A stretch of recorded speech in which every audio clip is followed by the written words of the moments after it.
bangsa ini, berikan kasih dan anugerah-Mu.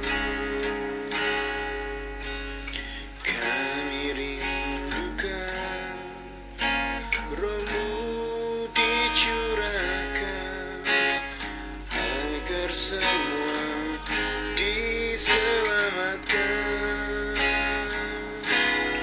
Kuasa dari tempat maha tinggi dicurahkan di negeri kami. Lawatan Tuhan pasti kan terjadi, kemuliaan-Nya akan dinyatakan. Yesus Tuhan ditinggikan. Urapan dari tempat maha tinggi dicurahkan di negeri kami. Lawatan Tuhan pasti kan terjadi, kemuliaan-Nya akan dinyatakan. Yesus Tuhan ditinggikan. Yesus Tuhan ditinggikan. Yesus Tuhan ditinggikan. Selamat pagi, marilah melatih diri untuk bersekutu dengan Tuhan Yesus, yaitu firman Allah yang hidup. Mari kita berdoa. Bapa kami di surga, hari ini kami menyiapkan hati dan pikiran seutuhnya kepadamu untuk menerima air kehidupan, the living water from heaven, yaitu Roh-Mu yang membawa kehidupan yang mengalir di hati kami menjadi sumber mata air yang memancar untuk memberitakan firman-Mu, untuk memberikan kesaksian yang hidup, mengajak orang mendekat kepada Tuhan, untuk memuji dan menyembah Tuhan senantiasa dan menghadapi setiap masalah yang ada. Dalam nama Tuhan Yesus, nama di atas segala nama dan Raja di atas segala raja, kami sudah berdoa. Tema hari ini adalah air kehidupan, the living water. Manusia membutuhkan air setiap hari. Tanpa air maka lambat laun dan perlahan semua makhluk dan tumbuhan akan mati. Air merupakan unsur kehidupan yang sangat diperlukan oleh semua yang hidup. Unsur air itu penting dalam tubuh kita. Hampir 70% tubuh kita membutuhkan air di samping makanan dan minuman. Saudara dan saudari terkasih di dalam Tuhan Yesus, kita akan belajar secara rohani bagaimana Tuhan Yesus menjanjikan Roh-Nya, yaitu aliran-aliran air yang hidup, yang akan mengalir dalam hati kita sampai kepada hidup yang kekal. Sebagai gereja Tuhan di akhir zaman, sebagai umat Tuhan yang percaya, sebagai pelayan dan hamba-hamba Tuhan, sebagai gereja mempelai, dan sebagai pasukannya di akhir zaman, marilah kita mempersiapkan hati kita untuk membawa air hidup ke setiap orang yang membutuhkan.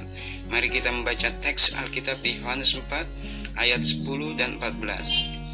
Jawab Yesus kepadanya, "Jikalau engkau tahu tentang karunia Allah, dan kepada siapakah dia yang berkata kepadamu, berilah aku minum, niscaya engkau telah meminta kepadanya dan ia telah memberikan kepadamu air hidup.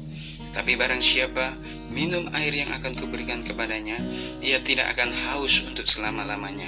Sebaliknya air yang akan kuberikan kepadanya akan menjadi mata air di dalam dirinya, yang terus-menerus memancar sampai kepada hidup yang kekal."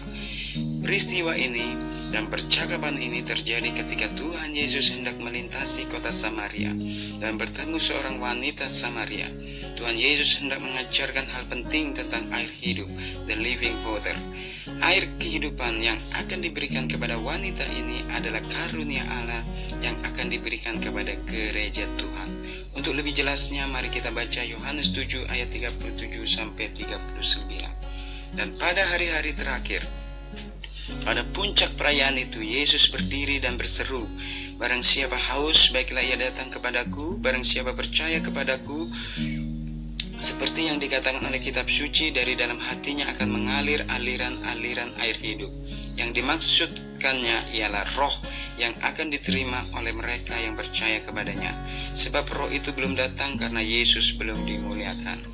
Jadi air hidup yang akan diberikan kepada wanita Samaria, yaitu karunia Allah, adalah Roh Kudus yang akan dicurahkan juga bagi setiap orang yang percaya, yaitu gereja Tuhan di akhir zaman. Bagaimana caranya mendapatkan air hidup, yaitu karunia Allah, yaitu Roh Kudus? Pertama adalah dengan bertobat. Tuhan hendak mengajarkan wanita Samaria untuk bertobat dari dosa. Sebab tanpa mengakui dosa, maka Tuhan tidak bisa mengampuni. Dosa wanita Samaria adalah dosa berzina, karena Tuhan berkata ada 5 suaminya. Pertobatan pribadi merupakan awal yang baik untuk mendapatkan karunia Allah, yaitu Roh Kudus. Kedua, Tuhan Yesus mengajarkan kepada wanita Samaria tentang penyembahan, bahwa penyembahan kepada Tuhan tidak bergantung kepada gedung, tempat, ataupun gunung, tetapi penyembahan yang benar adalah menyembah Tuhan dalam roh dan kebenaran, karena Tuhan itu adalah roh. Yohanes 4 ayat 22-24. Penyembahan adalah unsur yang penting untuk memperoleh karunia Allah, yaitu Roh Kudus. Penyembahan pribadi yang kita naikkan kepada Tuhan akan membawa hadirat Allah turun dan menjamah hati kita. Sebab Alkitab berkata, di atas pujian umatnya Allah bertahta. Mazmur 22 ayat 3. Pesan Tuhan hari ini adalah, mari bertobat dari dosa pribadi yang tersembunyi, karena Tuhan mengetahui setiap dosa yang tersembunyi seperti wanita Samaria. Dan kedua, mulailah menyembah Tuhan Yesus secara pribadi setiap hari. Maka saya percaya sebagai hamba Tuhan, dan sebagaimana Tuhan katakan dalam Alkitab, maka karunia Allah, yaitu Roh Kudus, akan dicurahkan dalam hati kita seperti aliran-aliran air yang hidup sampai kepada hidup yang kekal. Kemanapun kita pergi dan membawa air hidup itu, maka kehidupan akan terjadi. Pemulihan akan terjadi, pertobatan akan terjadi, penyembahan akan terjadi. Terpujilah Tuhan Yesus yang memberikan air hidup, yaitu karunia Allah, yaitu Roh Kudus kepada mereka yang bertobat dan menyembah Dia. Amin. Mari kita berdoa.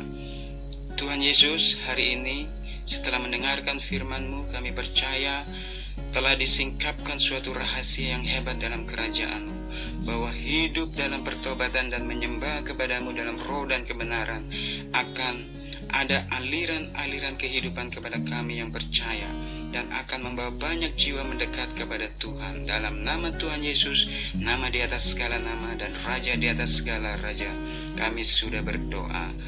Amin.